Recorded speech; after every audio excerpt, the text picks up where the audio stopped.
भैया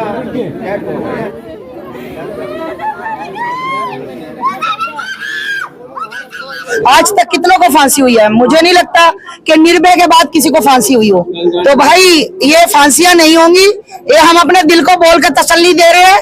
ये पुलिस वाले अपना काम कर रहे हैं, सरकार अपना बीजेपी लाए हैं, बीजेपी लाएंगे और बड़ा आनंद पाएंगे। आनंद आप देखो कितना आनंद मिल रहा है सरकार में, खूब आनंद मिल रहा है। याद रखना ये किसी के भाई नहीं होते, ये अपनी बहनों के भाई नहीं होते, तो तुम्हारे भाई कहां से हो जाएंगे भाई।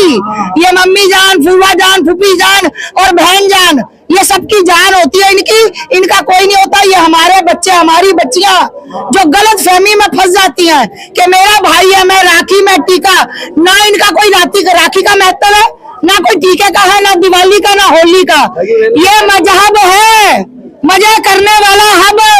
सिर्फ ये तुम्हारी बेटियों के साथ हिंदुओं, तुम्हारी बेटियों के साथ मजे करते हैं। अगर तुम्हारी बेटी करवाएगी तो ठीक, नहीं करवाएगी तो 35 टुकड़े ब्रीफकेस छत से फेंक दी जाएगी, 35 टुकड़ों में कट जाएगी, रेलवे ट्रैक पर मरी मिलेगी, पत्थरों से कुचल दी जाएगी, या तुम्हें गोली से खत्म कर दिया जाएगा। याद है तुम्हें फरीदाबाद में निकिता को गोली मार दी गई थी, गाड़ी में खींच रहे थे, वो बच्ची नहीं आई। तो याद रखना हिंदुओं, जो तुम अपनी बेटियों को संस्कार नहीं देते ना, तो यही आने वाला कोई और तौकीर, कोई असलम, कोई सलीम, कोई नदीम, कोई कदीम, यही तुम्हारी बेटियों के साथ ये जो चल रहा है ना, यही चलेगा। अब कोई नया तो आया नहीं, फ्रिज भी हो गई, रेलवे ट्रैक भी हो गया, ब्रीफकेस भी हो गया, आज छत वाला काम था वो भी हो गया, अब कोई नया काम है। तो याद रखना यहाँ पर प्रशासन आपको आपकी बेटी की बॉडी तक नहीं लाने देगा। ये हमारा प्रशासन है, यहाँ पे बॉडी नहीं आने देगी। आप हल्ला गुल्ला करोगे, आप ज्यादा बोलोगे, हो सकता है आपको लठ भी मारी जाए, क्योंकि आपकी बेटी मर गई, बात खत्म। आपके आंसू सरकार के लिए कोई मायने नहीं रखते, कोई मायने नहीं, कोई संगठन नहीं, कोई कुछ नहीं, कोई मायने नहीं रखता। आप बोलो लठ के लिए तैयार है, अभी आप धरना प्रदर्शन करो।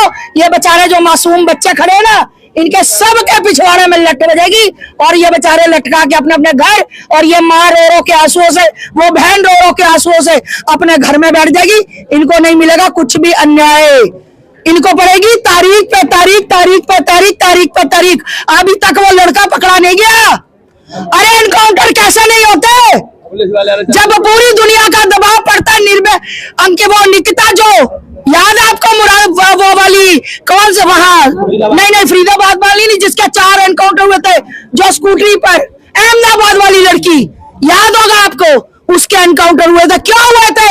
1 हफ्ता हम जंतर मंतर पे रहे थे, पूरी दुनिया उसके लिए उतरी थी, इसलिए एनकाउंटर हुए थे। घटना ये हुई है, कल लड़की सुबह उठी है, फिर ऐसी हुई है, फिर ऊपर गई है, बाल्टी लेके कपड़ों की, कह रही मम्मी कपड़े धोऊंगी, फिर कह रही मम्मी मोटर चला दो, पानी नहीं आ रहा।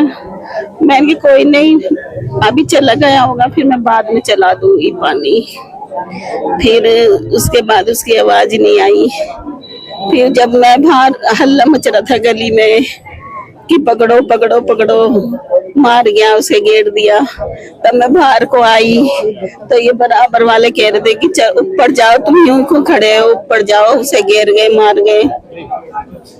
मैंने ये देखा था जब वो कह रहे उतर के भागा, यहाँ से उतर के भागा है, तब मैंने उसकी थोड़ी सी झलक देखी थी, काले कपड़े पहन के थे, इधर को भागा था गली में, उसे पकड़ने की भी कोशिश करी 2 जनों ने, तो उनको धक्का मार गया। वो मुरादाबाद का रहने वाला था और उसकी मुसलमान था वो, और यहाँ गोदाम है, इधर काम करता था। वहाँ पे गोदाम है, यहाँ रोड पर, रोड पर ही गोदाम में काम करता है। हाँ, तो यहाँ कब से रहता था? यहाँ रहता नहीं था। यहाँ ये था कि छोटी वाली लड़की यहाँ थी, उससे वो राखी वाखी बंधवाता था, कह रहा था मेरी बहन नहीं है, मुझे इससे नहीं, यहाँ से राखी बंधवानी है। तो मैंने कहा ठीक है, मैंने कहा अगर तू राखी बनवाना चाहता है तो बनवा, लेकिन भाई बहन की तरह रहना है।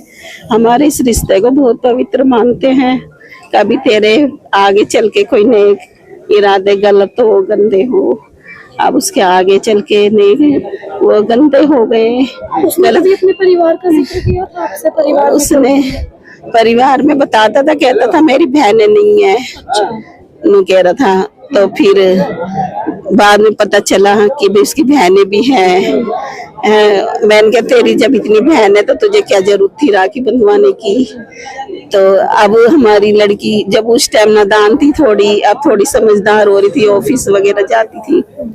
तो अब उससे जब उसे अच्छे बुरे का पता चल गया कि भाई अब अच्छा क्या है बुरा क्या है, तो वो उससे पीछा छुड़वा रही थी कि भाई मेरे से मुझे बात नहीं करनी, लेकिन वो कहता था मेरे से बात क्यों नहीं कर रही, परेशान करता था।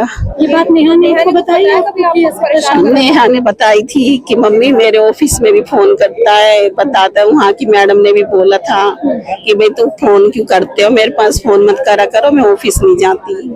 फिर दोबारा उसने कहा कह रहे अगर तुझे बात करनी है तो उसके पेरेंट्स से कर बात, यहाँ मत करा कर बात। कभी आपको ऐसा शक हुआ किस तरीके से वो करेगा?